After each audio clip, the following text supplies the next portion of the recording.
Bonjour à tous, dernière vidéo sur les vecteurs où nous allons voir une deuxième application du déterminant. On va voir que le déterminant peut servir aussi pour calculer l'aire d'un parallélogramme. Alors, tout est donné dans cette propriété. L'aire d'un parallélogramme ABCD est égale à la valeur absolue du déterminant des vecteurs AB et AD. Donc un petit rappel, la valeur absolue de x c'est quoi? C'est tout simplement la valeur numérique du nombre sans tenir compte de son signe. Donc par exemple, valeur absolue de moins 3, c'est égal à 3. Valeur absolue de 5, c'est égal à 5. Donc l'intérêt de la valeur absolue, c'est d'avoir toujours un résultat positif. Et donc, le déterminant, lui, il n'est pas forcément positif. On peut avoir un résultat négatif quand on calcule un déterminant. Or, une aire, c'est un résultat qui est toujours positif. Donc la valeur absolue, elle sert ici à s'assurer qu'on aura toujours un nombre positif comme résultat pour exprimer l'aire du parallélogramme. Alors on va faire un exemple. Donc on a placé 4 points qui forment un quadrilatère, là, ABCD. Et donc, première chose, on aimerait vérifier que ABCD est un parallélogramme. Alors, il faut se rappeler, on a un critère pour démontrer ça. En fait, un quadrilatère est un parallélogramme si les vecteurs qui sont portés par les côtés opposés, donc là par exemple AB et DC, si ces vecteurs sont égaux. Bah oui, puisque s'ils sont égaux, ça signifie qu'ils auront même direction, même sens et même longueur. Et donc dans ces cas-là, ça signifiera qu'on aura bien des côtés opposés parallèles et de même mesure. Donc ça suffit pour justifier que c'est un parallélogramme. Donc ABCD est un parallélogramme, on doit montrer que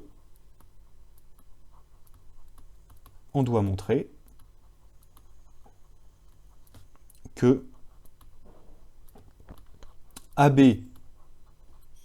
est égal à DC. Hein, donc, petite remarque, on a une inversion des lettres ici. On a le parallélogramme ABCD, mais pour respecter le sens des flèches, du coup, ça nous donne AB qui est égal à DC. D'accord? Alors, on va tout simplement calculer les coordonnées. Donc, AB. Pour calculer les coordonnées de AB, on utilise la formule des coordonnées. Donc, XB moins XA, YB moins YA.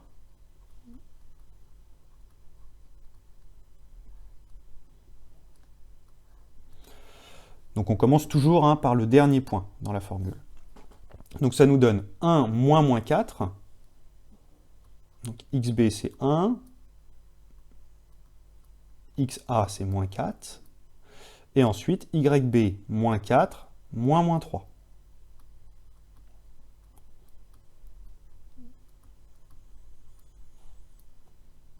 Et on ferme la parenthèse.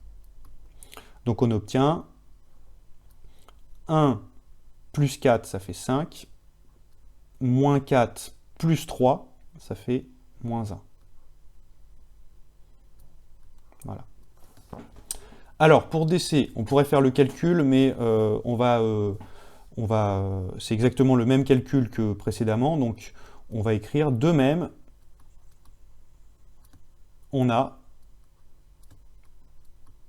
DC qui est égal à 5 moins 1. On peut le vérifier graphiquement. DC, on avance bien de 5 carreaux et on descend de 1. Donc, les deux vecteurs ont mêmes coordonnées, AB et DC ont les mêmes coordonnées, donc ça signifie qu'ils sont égaux, donc ça signifie que ABCD est un parallélogramme. Donc ABCD est un parallélogramme.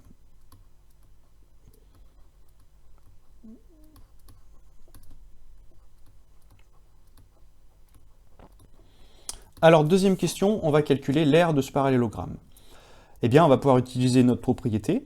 On sait que l'aire de ce parallélogramme, c'est égal à la valeur absolue du déterminant entre les vecteurs AB et AD.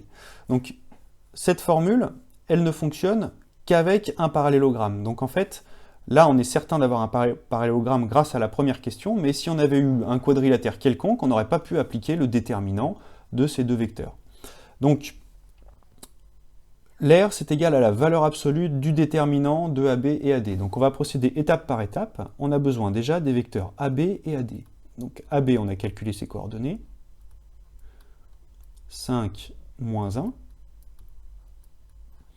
Et donc AD, on va raisonner graphiquement. Donc on avance de 2 carreaux et on monte de 6. Donc AD, ça nous donne 2 et 6. On va calculer le déterminant de ces deux vecteurs. Donc déterminant de AB, AD.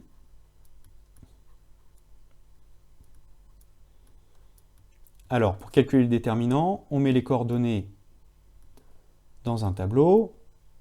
5, on commence par AB, donc 5 moins 1, et ensuite 2 et 6.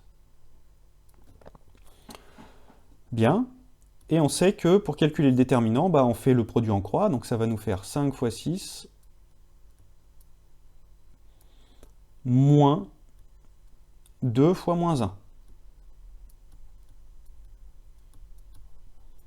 Donc c'est-à-dire 30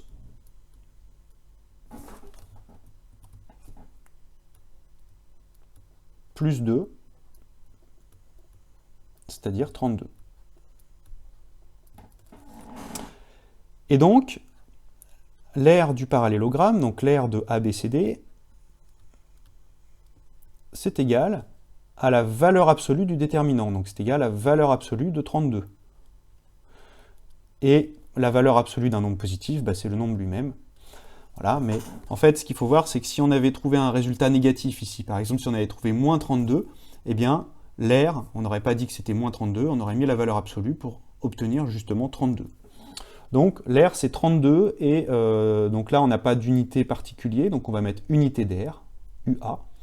Et en fait, une unité d'aire, on peut quand même expliquer ce que c'est, une unité d'aire, ici, ça correspond à un carreau.